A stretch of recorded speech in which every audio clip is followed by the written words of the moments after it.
नमस्कार दोस्तों, stock market studies में फिर से एक बार आपको दिल से स्वागत करता हूं। तो आज मैं फिर से आपके सामने कुछ इंपॉर्टेंट कंपनी का अपडेट शेयर करने वाला हूं। तो इस वीडियो को पूरा लास्ट तक देखना और अभी तक अपने चैनल को सब्सक्राइब नहीं किया तो जरूर कर लेना। तो चलो देख लेते हैं कौन सा कंपनी है इस वीडियो के अंदर।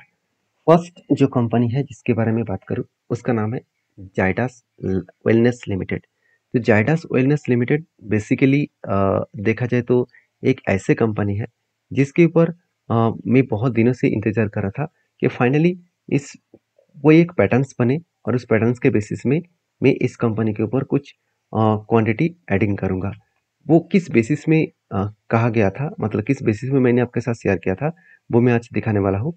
सबसे पहले देखिए कंपनी का अगर पी रेशियो के बारे में बात करूँ तो जब मैंने इस कंपनी के ऊपर स्टडी किया तब देखा कि कोविड के जो लेवल था, कोविड के जो पी का जो लेवल था, कोविड से पहले 2019 में जो लेवल था उसी लेवल को कंपनी टच किया था, मतलब 30 के नीचे आया था। तो पी रेशियो एकदम सस्ता हो गया था। और अभी देखिए पी रेशियो अभी भी सस्ता है क्योंकि अभी करंट जो पी रेशियो है वो 40 के आसपास, 47 के आसपास है और इसका एवरेज पी रेशियो कितना है 35। तो ओवरऑल बात करो कंपनी का पी रेशियो सस्ता में ही है। उसी तरीके से अगर कंपनी के प्राइस टू बुक वैल्यू को देखा जाए तो प्राइस टू बुक वैल्यू बहुत सस्ता देखने को मिला। ₹3.5 में चल रहा था और लो किया था करीबन 1.8 रुपीज़ के आसपास और करंट में 2.5 रुपीज़ के आसपास चला है। मतलब यहाँ पे भी सस्ता देखने को मिले।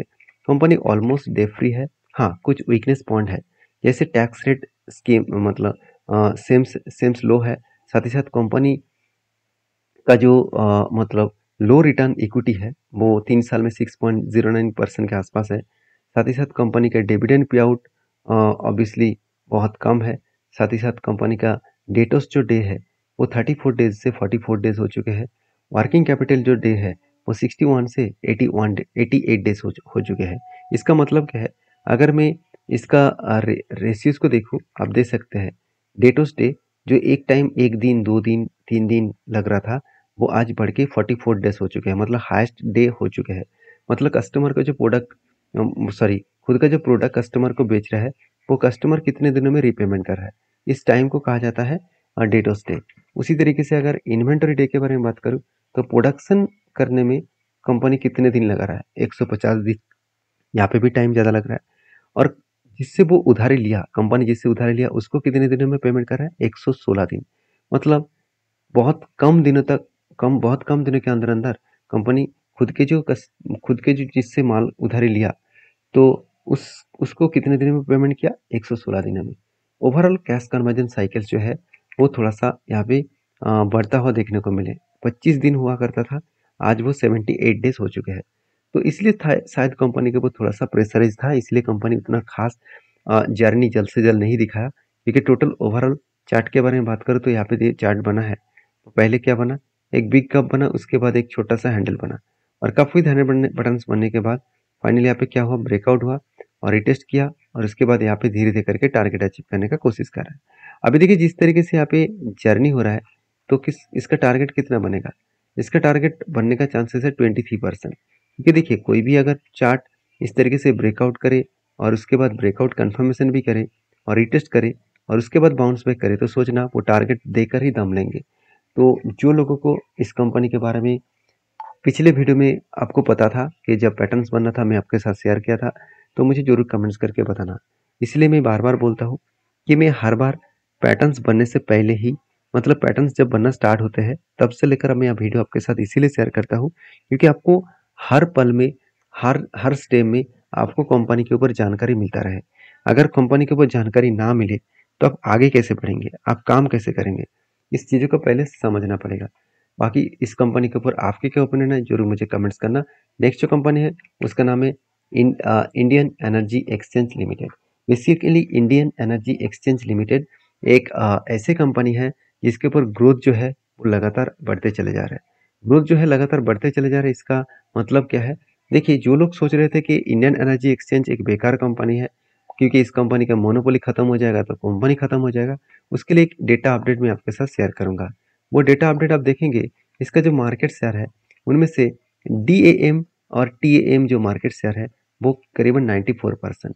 इलेक्ट्रिसिटी एंड एनर्जी ट्रेडिंग के ऊपर कंपनी को कितना मार्केट शेयर है, 83%।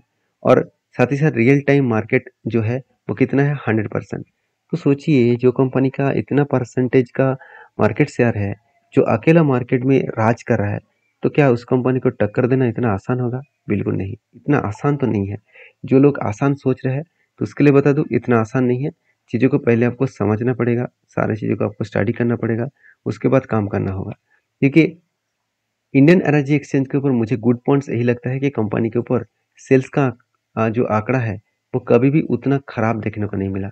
इस बार भी हाईएस्ट सेल्स दिखाया और एक्सपेंस को कंपनी मिटाया और उसी बेसिस में कंपनी का नेट प्रॉफिट वो भी देखिए 64 से लेकर 81, उसके बाद 83 एंड 95 करोड़ के आसपास देखने को मिला। तो 64 से लेकर 81, 83 एंड 95, तो बेस्ट तरीके से कंपनी का नेट प्रॉफिट देखने को मिला और इसी नेट प्रॉफिट के कारण कंपनी के ऊपर एक अच्छा खासा पॉजिटिविटी जंप देखने को मिला है।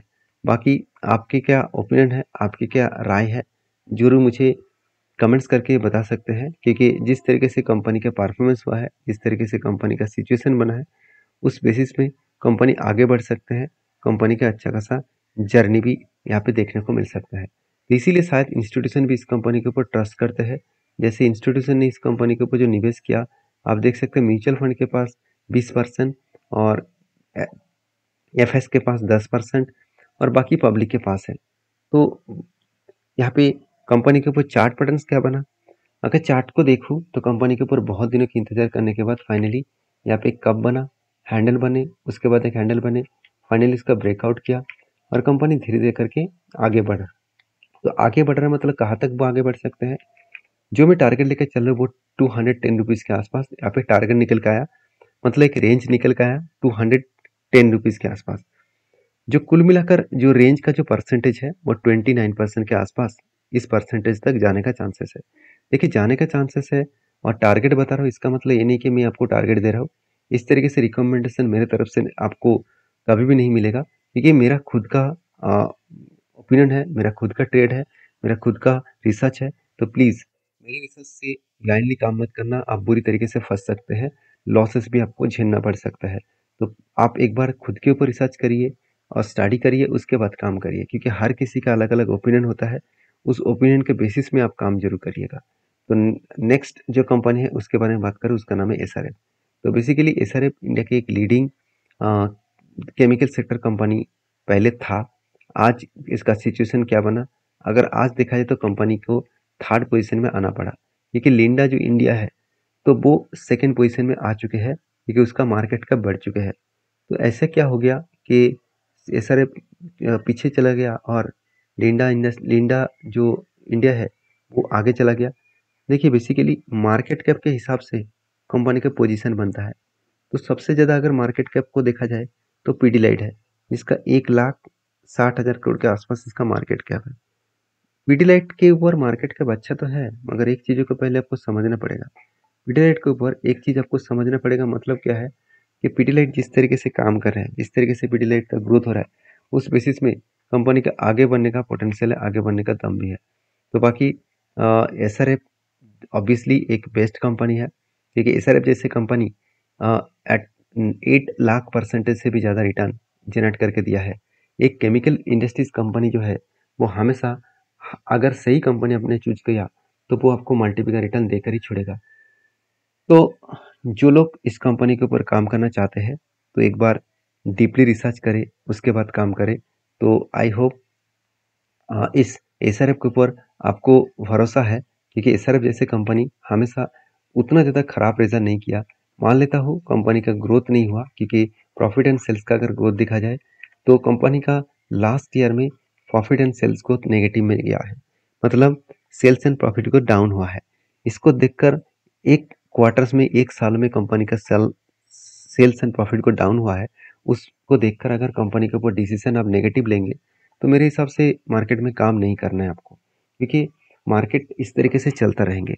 जब पूरा का पूरा सेक्टर में स्लो डाउन हो तो सिर्फ यही कंपनी नहीं, सारे कंपनीज का हालत खराब है।